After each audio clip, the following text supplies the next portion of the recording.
Dans les différentes leçons précédentes, nous avons pris en main le logiciel Dreamweaver pour notamment créer de nouvelles pages de manière très simple, placer des balises H1, placer des balises P, incorporer des images, créer des listes. Nous allons dans cette leçon réaliser la structure d'une page pratiquement complètement. Cette page sera finalisée dans une prochaine leçon par la suite. Nous allons créer un nouveau document HTML que nous allons enregistrer tout de suite sous le nom maquette. Toujours à la racine de notre site. Les pages HTML sont composées de balises, comme nous avons pu l'apprendre, des balises P, des balises H1, des balises de type inline, donc comme strong, comme EM ou comme sit, donc ce sont des balises qui n'incorporent pas de retour à la ligne. Contrairement aux balises de type bloc, comme P et H1 que nous avons vues précédemment. Il existe une balise que nous n'avons pas encore vue et qui se nomme la balise div, D-I-V, qui signifie division, qui permet de réaliser la structure des pages. En effet, utiliser une balise P signifie que nous allons incorporer à l'intérieur de celle-ci du texte, un paragraphe. Utiliser une balise H1 signifie que nous allons y placer à l'intérieur un titre de niveau 1, H2, un titre de niveau 2, etc., etc. Pour la structure d'une page, nous ne pouvons utiliser ni l'une ni l'autre car ce ne sont ni un titre ni un paragraphe. Nous utilisons donc cette balise div qui permet de faire l'ossature de notre page. Depuis la palette insertion, je choisis l'onglet commun, puis légèrement dessous, nous avons une icône insérer la balise div. Après m'être assuré d'être bien dans la zone de création, clique sur cette icône. Dreamweaver vous propose d'insérer une balise div. Insérer au point d'insertion. Si nous déroulons ce menu, nous constatons qu'il nous propose également après le début de la balise et avant la fin de la balise. Nous reviendrons là-dessus ultérieurement. A priori, pour l'instant, dans ma page, je n'ai pas de balise, donc je vais insérer cette nouvelle balise div au point d'insertion. Je lui donne immédiatement un nom, car chacune des balises que nous allons incorporer est unique. Nous allons donc pouvoir leur attribuer un nom. Précisons également qu'un identifiant, l'identifiant que nous avons utilisé tout à l'heure pour différencier le paragraphe P1 et le paragraphe P2, un identifiant donc doit être unique. Vous ne pouvez pas utiliser deux fois le même nom d'identifiant dans une page. Donc un identifiant unique. Pour la structure de page, cela correspond tout à fait, puisque dans une page, nous allons avoir par exemple une structure avec une zone d'en-tête, une zone de menu, une zone de contenu et une zone de pied de page. Ce que nous allons réaliser dès à présent. Donc la première balise div que nous incorporons sera la balise d'en-tête, donc située en haut de la page. Si nous validons cette boîte de dialogue, par exemple en cliquant sur le bouton OK, nous obtenons une simple balise dans le code avec du texte placé à l'intérieur. Donc Dreamweaver place ce texte pour éviter d'obtenir une balise qui n'aurait pas de taille éventuellement. Donc ce n'est pas la bonne solution puisque de toute manière une balise div devrait avoir au moins une taille ou une hauteur, une largeur. Donc je vais supprimer cette balise et je vais recommencer l'opération. Insérer la balise div au point d'insertion en tête. Donc la méthode qui me paraît la meilleure à adopter est de donner un nom à cet identifiant et puis de choisir tout de suite une nouvelle règle de style CSS pour cette nouvelle balise. Dreamweaver vous ouvre cette boîte de dialogue que nous connaissons maintenant. Il vous propose de créer un sélecteur de type identifiant avec comme nom en tête. Il s'agit bien de la balise sur laquelle nous sommes en train de travailler. OK. À présent, nous avons la possibilité de choisir les différentes propriétés que nous attribuerons à cette balise. Les propriétés courantes pour une balise div sont des propriétés de largeur et de hauteur, donc de taille, ce qui permet d'avoir une balise dont la taille sera connue. Notre balise d'entête, nous lui attribuons une largeur de 950 pixels. Donc, nous choisissons ici l'unité en pixels. Et puis, nous lui attribuons une hauteur de 56 pixels. Ces valeurs sont généralement obtenues en faisant une sélection dans Photoshop, ou bien elles sont obtenues lorsque vous avez réalisé la maquette. Afin de bien matérialiser cette zone d'entête, nous allons également lui donner une couleur d'arrière-plan que nous supprimerons par la suite. Donc, je vais lui donner une couleur gris. OK et OK. Nous avons bien notre zone d'entête qui s'est créée dans la page. À présent, nous allons placer une seconde balise div immédiatement après la zone d'entête qui permettra de réaliser le menu. De nouveau, je clique sur Insérer la balise div. La position du curseur ici n'a aucune importance. Je clique. Dans la boîte de dialogue, je choisis Insérer, et non pas au point d'insertion, mais Insérer après la balise. Dreamweaver vous propose d'insérer pour l'instant après la balise d'entête, ce qui correspond à ce que nous souhaitons avoir, puisque nous souhaitons avoir une balise située immédiatement placée dessous la balise d'entête. Cette balise, nous lui donnons un identifiant, donc menu, et une nouvelle règle de CSS, identifiant, dièse menu, cela correspond à la balise sur laquelle nous travaillons. Dans la catégorie boîte, nous lui donnons la même taille que la zone d'entête et une hauteur de 225 pixels. Comme précédemment, nous lui attribuons une couleur d'arrière-plan pour bien la visualiser. Appliquer et OK. La zone est correctement placée. Maintenant, nous allons insérer la partie contenu.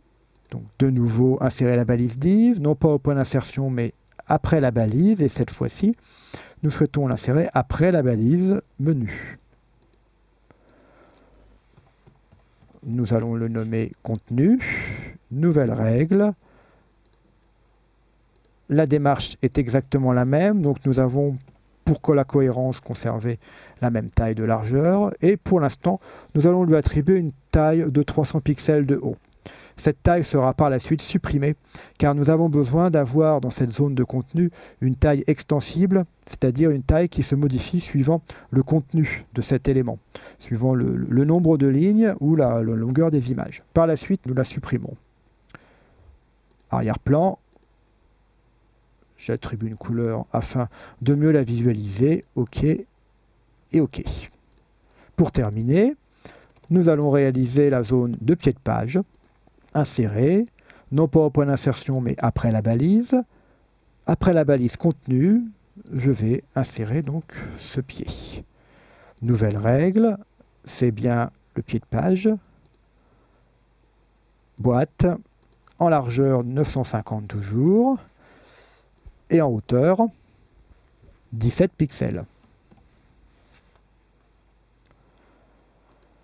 Comme précédemment, nous lui attribuons une couleur d'arrière-plan. OK et OK. Nous allons enregistrer et simplement visualiser cette page dans un navigateur. Voilà, nous avons une structure de page avec la zone d'entête située en haut, la zone de menu qui enfermera une grande image, c'est la raison pour laquelle elle est assez grande, la zone de contenu qui permettra d'afficher les textes et les images, et la zone de pied de page. Nous allons continuer le travail sur ce document. Nous allons insérer à l'intérieur de la zone d'entête notre image de logo. Pour cela, je clique à l'intérieur de la zone d'entête, la zone d'entête est bien active. On le voit en regardant immédiatement dans la partie inférieure du document. Puis, suivant les méthodes que nous avons vues précédemment, nous allons insérer notre image de logo. Donc, je clique sur le petit arbre et je vais choisir dans le dossier image le logo. OK. Texte secondaire, logo, guitare électrique. Le logo se place dans la partie gauche de la zone d'entête. À présent, nous allons incorporer l'image pour le menu. Dans le cas présent, nous allons incorporer l'image d'une autre méthode.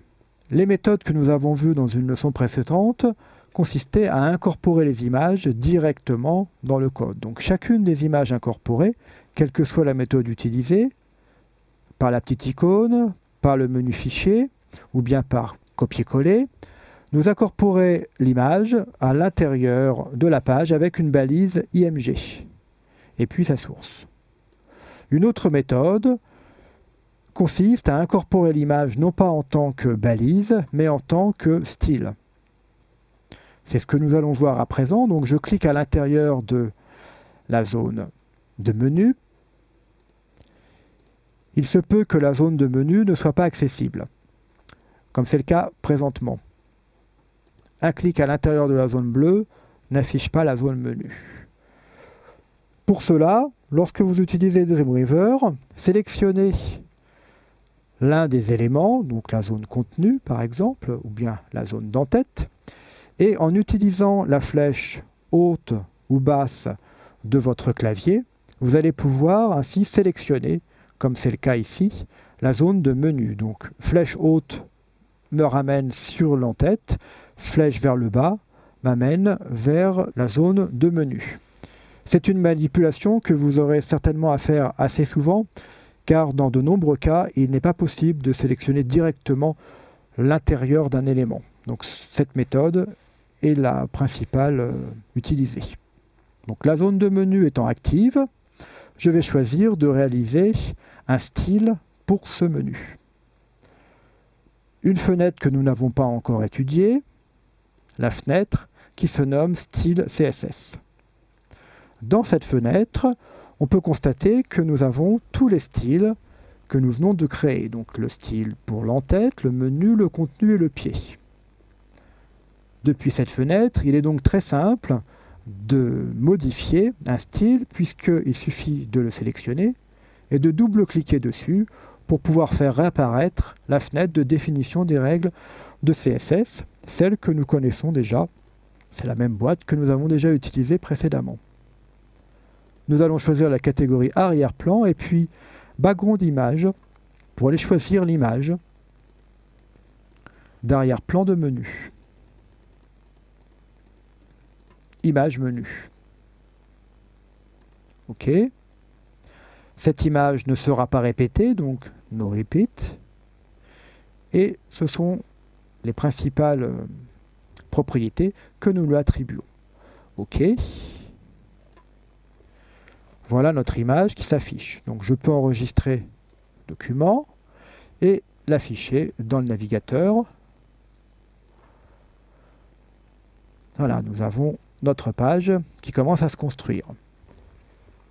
L'étape suivante consistera à supprimer la couleur grise de notre zone d'entête, d'une part, à supprimer également la marge située en haut et à gauche de la page. Cette marge située en haut et à gauche est une marge automatique de tous les navigateurs. Elle est généralement de 8 pixels et vous devez impérativement signifier au navigateur qu'il faut qu'il la supprime. Donc, nous allons lui mettre une marge égale à 0 pixels. Première étape, je supprime la couleur grise de la zone d'entête. Pour cela, je réédite en tête et je supprime l'arrière-plan de couleur que nous avons précédemment mis. Voilà qui est fait. Deuxième étape, les marges situées en haut et à gauche. Pour cela, nous allons créer un nouveau style pour la balise body, puisqu'en fait, ces marges sont attribuées par défaut sur body. Pour créer un nouveau style, Nous pouvons faire comme ce que nous avons vu dans une leçon précédente, c'est-à-dire utiliser la palette des propriétés avec CSS, mais nous pouvons également utiliser la palette des styles CSS qui va nous permettre de créer un style aussi facilement. Pour cela, je choisis dans la partie inférieure du document la balise sur laquelle je souhaite travailler, mais ce n'est pas obligatoire. Puis, je clique sur le petit page plus, nouvelle règle de CSS. Dans le cas présent, je choisis de travailler sur la balise body, donc je choisis balise. La balise body s'affiche alors. OK. Pour supprimer ces espaces situés en haut à gauche, nous allons dans la catégorie boîte et dans la propriété margin, nous écrivons 0, tout en conservant coché, idem pour tous, ce qui permet de mettre des marges hautes, droites, bas et gauche, toutes à 0 en même temps. Appliquer, lorsque je vais appuyer sur le bouton appliquer, immédiatement l'ensemble de la composition va se recaler en haut et à gauche. Voilà. OK. Étape suivante, je souhaite placer cette image non pas située en haut de la zone de menu, mais située en bas. De nouveau, j'active le menu, les propriétés, et dans la catégorie arrière-plan, je vais choisir la position en Y de cette image. Donc background position, bottom, qui signifie donc en bas. OK, l'image est située à présent en bas. Dernière chose, le menu, on lui supprime la couleur bleue de départ. À présent, occupons-nous de la zone de contenu. Cette zone de contenu, nous allons lui supprimer sa couleur marron, mais nous allons lui ajouter en arrière-plan une image qui va être un petit filet qui va donc se répéter jusqu'en bas de la page, enfin jusqu'à la zone de pied en tout cas. Donc parcourir, et je choisis l'image qui se nomme filet.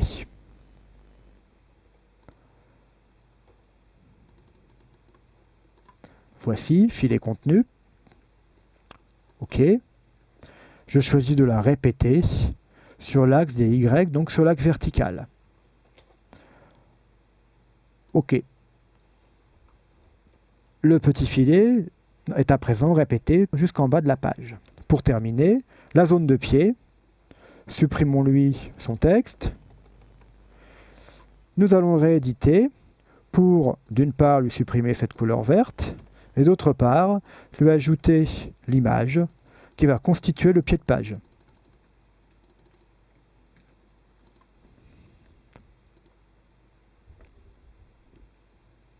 OK.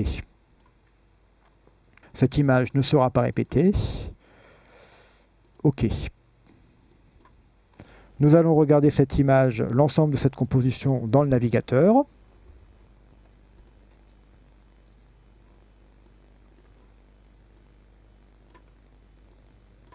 Voilà, nous avons bien notre zone d'en-tête, notre zone de menu. Nous allons placer le menu ultérieurement dans la partie supérieure, le petit filet qui suit jusqu'en bas, et la zone de pied qui ferme la partie du pied de page.